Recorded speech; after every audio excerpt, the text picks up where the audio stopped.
Hello and welcome, I am Zokya and I will present to you a fan favorite weapon, which I too happen to love. As the title says, this video is about a Claymore. This beloved weapon is by many people seen as a standard greatsword, but standard doesn't mean it's bad or not iconic. I will quickly walk you through its properties. To use this weapon, you need a minimum of 16 strength, 11 if two-handed, because you get 50% extra strength when two-handed, also 10 dexterity. Along with it comes a 51% scaling in both strength and dexterity, so you better level up both those stats if you want to get the full damage out of it.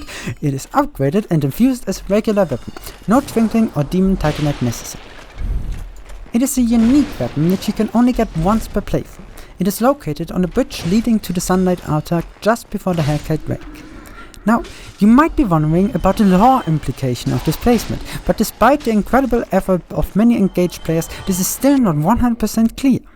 Bright observers have noticed that a Claymore is removed from a corpse. This corpse is the only corpse on the bridge that does not show any signs of having been burned by the Hellkite Wake. The only conclusion you can draw from that is, it's new. Maybe the unfortunate knight was just recently slain, or maybe it was brought in.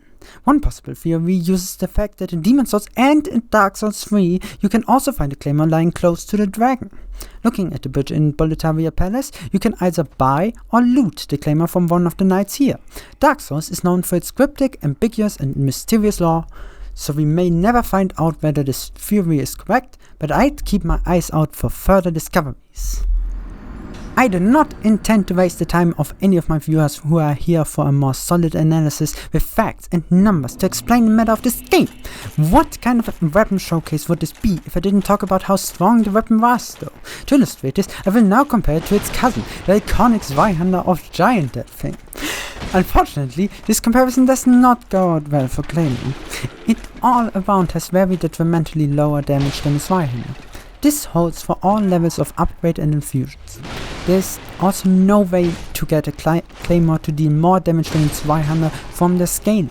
The Claymore exhibits lower base damage and strength scaling than the Zweihander, relying on leveling dexterity to even get close to its level of pure might. But the Zweihander has a wide arc with all its light attack. Claymore's two-handed light attack, which should be its quickest and most heavy hitting attack, only attacks opponents right in front of it, and its heavy attack lacks the range to be as dominant as its Zweihander attack. The Claymore's long-reaching attacks can be helpful in tight spaces, but in many scenarios you will risk missing your hit and getting hit because of it. And in comparison to the Zweihander's much broader attack, this one just doesn't emanate the same type of power, if you know what I mean.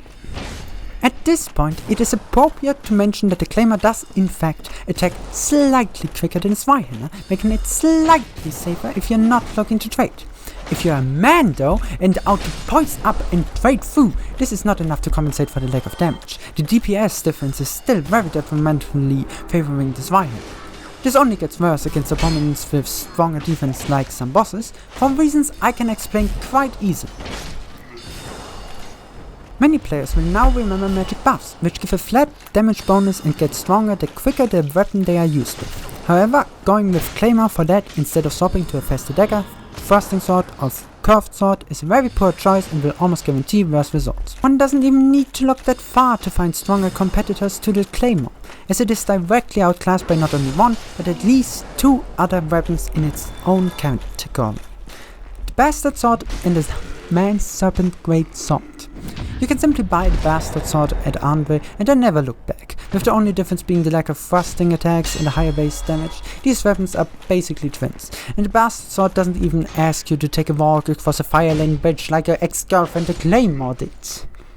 The other alternative is the Man's Serpent Greatsword. This weapon too presents you with higher damage. It does that by not forcing you to level dexterity to get access to its full power. A handful of 15 levels in strength and you have a wonderful 27 strength weapon with up to 30% higher attack rating than a Claymore.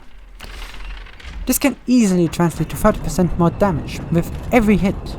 As bad as the Claymore may now seem to you, it still has some value by nature of being a greatsword. Very important to mention is its ability to stun the opponent. I've prepared a chart presenting different attacks and how long it takes for them to deal some amount of poise damage. All of these use the two-handed attacks for the higher damage and poise damage potential. For all who are unclear on this, poise damage is determined by the weapon and attack, not at all by the upgrade level though. With this chart, it's clear as day that greatswords are indeed great against opponents with certain amounts of poise. Gwyn, for example, has 100 poise and can be stunned within 1.7 seconds, half a second quicker than his Y-hander and still quicker than even curved swords can. While it is rarely better than curved swords, its potential can be felt in many important fights, like with Silver Knights that get stunned by one hit, and Black Knights, Sanctuary Guardians and also Ornstein, who all of which are stunned in just 2 quick hits. While the shadow of this can be noticed, the effects of this aren't quite like this in PvP. Greatswords can stun most light builds with just one quick two-handed attack, but it doesn't combo into anything. Their sweeping one-handed attack often combos into itself, but it is made difficult by its lesser poise damage. It's easy to compare this to both curved greatswords and ultra greatswords and be disappointed. Those weapons can easily combo inexperienced players in an infinite loop of hits, bringing them to the soft knees. It requires some more creativity and experience to get proper results from a Claymore or a man-summoned greatsword attack.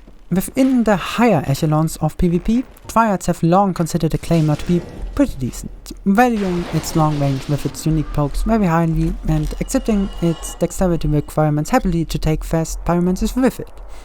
The long recovery of its light attacks makes it highly vulnerable to backstabs. It's considered a fan favorite in these circles for its balanced combination of light attacks, dash attacks, rolling attacks, pyromancies and backstabs. With such a broad range of options, you could almost forget how bad it is.